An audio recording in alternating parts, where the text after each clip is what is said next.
We're going to look at number 8 and number 7 and number 6 and number 5 today in terms of the top 10 ways that we tend to make mistakes in terms of parenting, particularly within the church, the Christian faith.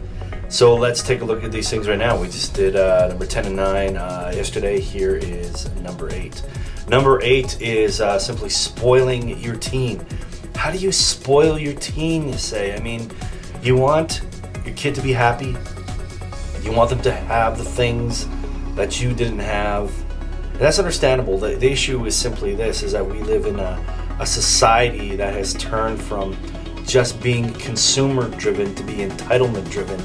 And when we just continue to, in a sense, spoil our kids by giving them everything they want, by giving them, things that they really don't need at their age, we're setting them up for failure when they get older, when they don't have those things that they think they need. And it can lead to a lot of hardship and a lot of pain. In some ways, I feel, even for myself, being the baby of 6, and all my siblings would say that I was spoiled. I would say that I wasn't. I like to use the word fortunate, but in a lot of ways I think I was.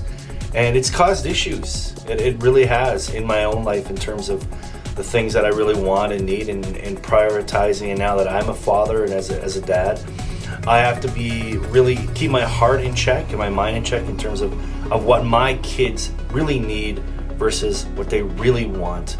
I don't never want them to, and I see it so often within today's youth, including my own children, this spirit of entitlement, which really I think can lead into narcissism, which you just don't want your kid to go there. So that's it.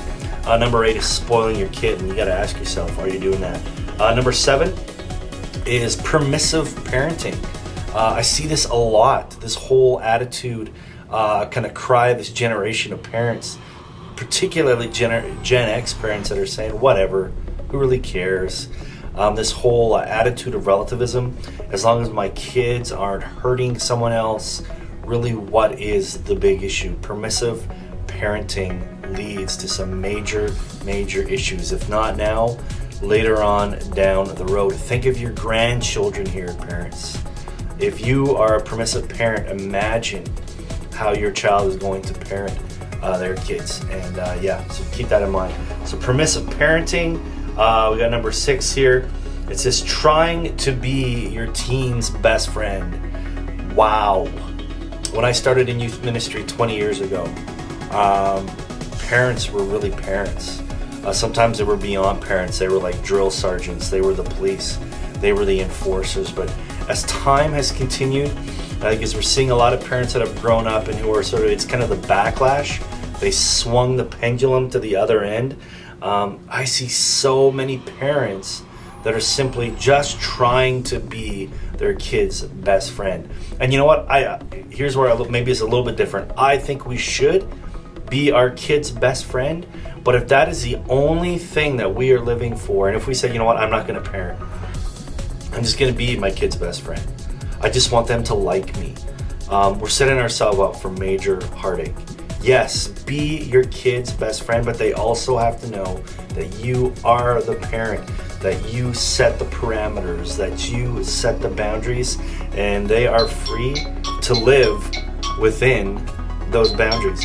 As my phone is going off here, I just gotta quickly turn it off. Okay, so the whole idea of trying to be your teen's best friend can be and is potentially a huge mistake for us as parents.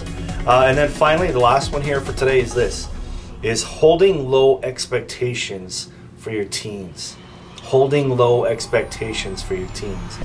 We can see a lot of parents that expectations are just way too high, and especially as fathers, sometimes we like to live vicariously through our kids. Our expectations are much higher than our expectations that our parents had for us.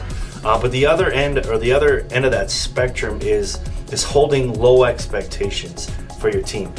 You know what? I think what I need to do is just also give credit real quickly to this article.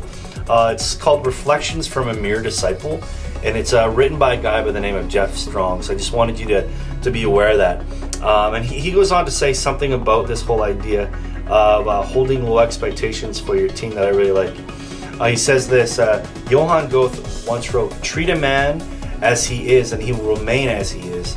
Treat a man as he can and should be, and he will become as he can and should be." It's the whole idea that we don't want to set the bar so incredibly low for our kids that they have nothing to strive for. I think that is so incredibly important for us as parents. And it's a mistake that a lot of us can make, is that we're afraid of failure for ourselves, but we're also afraid of failure for our kids. So we just put the bar extremely, extremely low. It may not seem like it's a major issue right now because your teens are just at that point where they kind of have that apathetic approach to life. But as they continue to age and get older and older and start to mature, you really don't want your student or your child going through life with really, really, really low expectations because they're afraid to fail. So that's a mistake that I think sometimes we can make.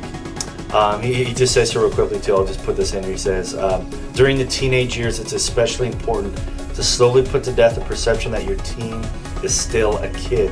They are emerging leaders, and if you engage them as such, you will find that over time, they unconsciously take on this mantle for themselves. We need to empower our kids, not to the point, I think it's sometimes telling them the lie that you can do anything you want. You know, there's a bit of a lie in there as well. But the truth is, we do want to empower our kids, not necessarily to be who the world wants them to be, but to be who God has created them to be. And if we can live within that scope and sequence, I think that's a pretty cool thing. So there are the lies or the mistakes of parenting. Quickly, let me just review them.